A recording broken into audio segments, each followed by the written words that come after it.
ஷரியா சட்டத்தை மீறியவர்களுக்கு அல்லாஹ்விடத்திலே தகுந்த தண்டனை உண்டு.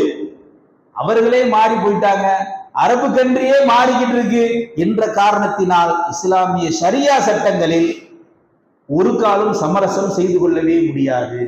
அது மாற்றவும் முடியாது, மாற்றத்திற்கு உட்பட்டதும் கிடையாது.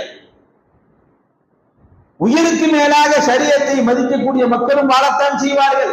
அதே ஷரியத்தை காலால் மிதித்து அந்த ஷரியத்தை அவமரியாதை செய்வோரும் இருக்கத்தான் செய்வார்கள், இல்லையா? இன்றைக்கும் ஜும்மா தொழுகைக்கு போக வேண்டும் என்று எத்தனையோ அலுவல்களை விட்டு வரக்கூடிய முஸ்லிம்களும் இருக்கிறார்கள். இதே ஜும்மா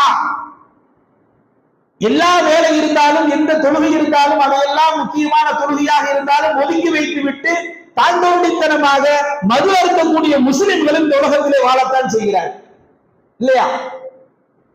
அப்போ ஷரியா என்பது பின்பற்றுபவர்களை வைத்த அளவுகோல் அல்ல. அது அரபு கன்றியா, இந்தியா கன்றியா அப்படின்ற கணக்கு இல்லை.